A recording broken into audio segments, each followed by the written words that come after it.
एक बहू। बलविंदर की पहली बीवी को बच्चा ना होने के कारण वो दूसरी शादी करता है, लेकिन जब दूसरी शादी से भी बच्चा नहीं होता तो वो तीसरी शादी करता है, और तीसरी शादी करने के बाद भी जब उसे संतान का सुख प्राप्त नहीं होता तो वो डॉक्टर को दिखाता है। और फिर बलविंदर जी, दोष आपकी बीवियों में नहीं, आप में है। आप में ही कुछ मेडिकल रीजंस की कमियां हैं जिनके कारण आप कभी भी किसी बच्चे के बाप नहीं बन सकते। अरे बाप रे, ये तो घोर समस्या हो गई। एक बच्चे का बाप बनने का मेरा सपना था और आज वही चूर चूर हो गया। 3 बीवियों में पहली बीवी इंद्राणी, दूसरी बीवी सुधा और तीसरी बीवी कलावती। मुझे एक माँ बनने का सौभाग्य प्राप्त करना है। मुझे भी, इसीलिए तो मैंने शादी की थी। अरे लेकिन अब किसे पता था कि हमारे पतिदेव में ही कमी होगी। अब हम क्या करें? हम एक बच्चे को गोद लेते हैं। तीनों एक बेटे को गोद लेते हैं जिसका नाम प्रमोद रखा जाता है। 20 साल बाद अब तीनों भी बूढ़ी हो चुकी होती हैं। बलविंदर भी बूढ़ा हो चुका था। प्रमोद एक अच्छी नौकरी करता है। उसकी शादी की उम्र हो चुकी थी, इसलिए तीनों माएं प्रमोद की शादी पाखी नाम की एक लड़की से करा देते हैं। शादी के बाद बहू पाखी की पहली रसोई की रस्म की बारी आती है। मेरी प्रिय 3 सासू माओ, आज मेरी पहली रसोई है। बताइए क्या बनाऊं? क्या पसंद है आप तीनों को? बहू तू ना कढ़ाई पनीर, सूजी का हलवा और पुदीने की चटनी बना दे। अरे नहीं नहीं, ये क्या पसंद है। अरे पाखी बहू, तू छोले भटूरे, सरसों दा साग और मक्के दी रोटी बना और पंजाबी लस्सी भी बना दे। ओफो, सच में मेरी सौतनो, खाने के मामले में तुम्हारा टेस्ट और चॉइस दोनों भी बकवास है। बहू, नॉर्मल सिंपल सात्विक भोजन बना दो और हलवा पूड़ी खीर का भोग चढ़ा दो भगवान को मंदिर में। अरे कैसे तुम दोनों अपनी मनमानी कर रही हो? मैं तुम दोनों से पहले आई थी बलविंदर जी के जीवन में, और तुम दोनों से उम्र में भी मैं बड़ी हूँ। इसका मतलब मैं पाखी बहू की बड़ी सास हुई? नहीं, उम्र बस एक अंक होती है। मैंने सबसे ज़्यादा देखभाल की है प्रमोद की, इसलिए मैं एक सास होने का ज़्यादा हक रखती हूँ। पाखी बहू, तुझे मेरी बात माननी होगी। नहीं, तू मेरी बात मानेगी। जो मैंने कहा है वही तू करेगी। नहीं, मेरी बात मानेगी वो। नहीं मेरी। तीनों सास आपस में चिल्लाने लगती है और फिर वहां पर बलविंदर और प्रमोद आ जाते हैं। अरे ये क्या बिल्लियों की तरह लड़ रही हो तुम तीनों सास? पाखी बहू को घर में आए पूरे 24 घंटे भी नहीं बीते हैं। बाकी तुम एक काम करो, तीनों माओं की कही गई डिशेस में से हर एक की 50-50% डिशेस बना दो। लेकिन बस, अब प्रमोद ने कह दिया सो कह दिया। तुम तीनों अब झगड़ना और बहस करना बंद कर दो। पाखी तीनों सासों की कही गई आधी आधी डिशेस बनाती है और इस तरह अपनी पहली रसोई की रस्म पूरी करती है, जिसके बाद उसकी तीनों सास उसे शगुन और नेक देती हैं। फिर एक दिन, अरे पाखी बहू, तुमने अपना सारा काम निपटा लिया है ना? तो जरा यहाँ आना। मेरे ना घुटनों की मांसपेशियों में बड़ा दर्द हो रहा है। जरा तेल या बाम से मालिश तो कर दे बेटा। तभी वहां पर इंद्राणी और कलावती भी आते हैं। पाखी बहू, चलो मेरे साथ बाजार। मुझे ना नई साड़ियाँ खरीदने हैं। तुम्हारी फैशन सेंस बहुत अच्छी है ना, इसलिए मैं चाहती हूँ कि तुम मेरे साथ चलो। अरे पर मैं यहाँ पे पहले आई, तुम्हारे साथ ही सही, लेकिन मेरी स्पीड सबसे तेज थी। पाखी बहू, मेरे कमरे की अलमारी और पर्दे साफ कर दो ना, बहुत धूल जम गई है। मुझे खांसी भी आ रही है। अरे ऐसे कैसे तुम दोनों मेरी बहू को अपने साथ ले जा सकती हो? सबसे पहले मैंने बहू को कहा है कि वो मेरे घुटनों की मालिश कर दे। अब जाओ, 1 घंटे के बाद अपनी ये फीकी शक्लें लेकर फिर से आना। सुधा मैडम, ज्यादा ना बोलो।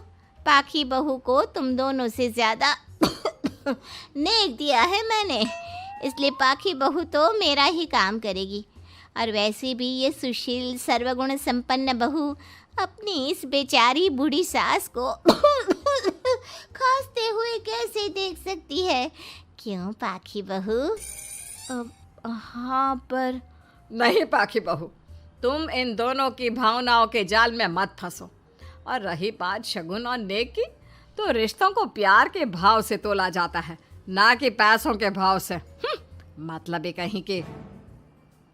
ओ इंद्रानी, ज्यादा मत उछलो, पता है कौन कितना मतलबी है। उफो, अब फिर से आप तीनों मत शुरू होइए। मैं आप तीनों की काम करूंगी, लेकिन बारी बारी। सबसे पहले सुधा सासू माँ का, फिर कलावती सासू माँ और फिर इंद्रानी सासू माँ का।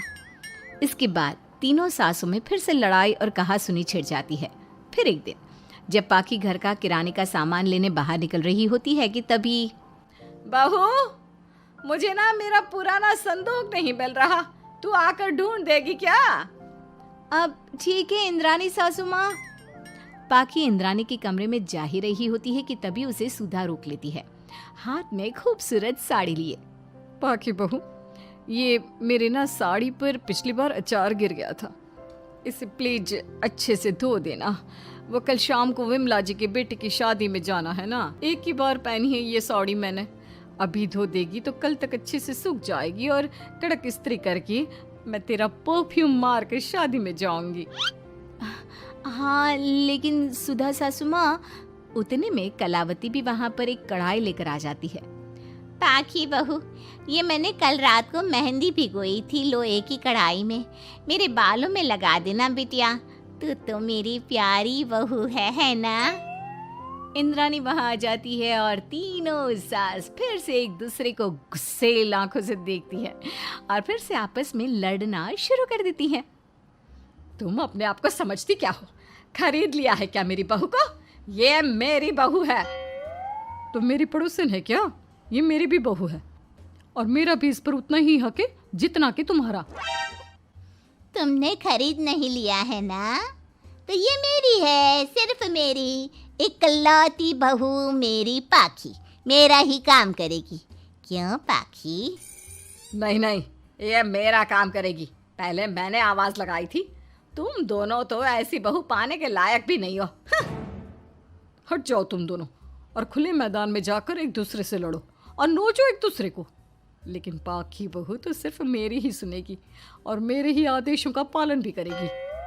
तीनों सासों के बढ़ते झगड़े को देख पाखी अपना आपा खो देती है और जोर से चिल्ला पड़ती है, बस बहुत हुई आप तीनों की तू मैं। अरे रोज ना ड्रामा लगाती रहती हो, 50 साल की बूढ़ी औरतें हो गई हो, फिर भी बच्चों की तरह लड़ती रहती हो।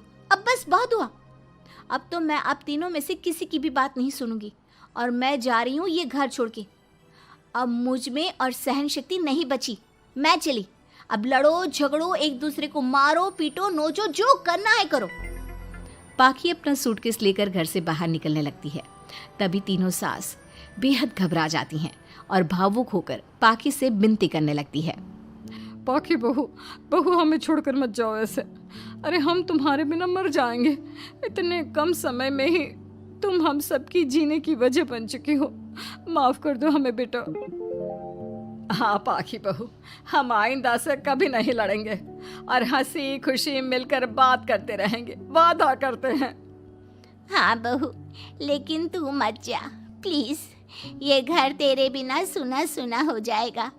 हम तीनों सासों की एक ही तो बहू है, लेकिन हम अपनी एक बहू को बेटी की तरह प्यार देंगे, उसके साथ सहेलियों की तरह रहेंगे। लड़ाई झगड़ा सब कुछ छोड़ देंगे बेटा, लेकिन तू छोड़ के मत जा। अपनी तीनों सासों को भावुक देखकर पाखी की भी आंखें भर आती है और वो उन तीनों को माफ कर देती है और उनके गले लग जाती है। इसके बाद तीनों सास अपनी एक बहू संग खुशी से मिलजुल कर रहती हैं और आपस में जरा भी लड़ाई झगड़े नहीं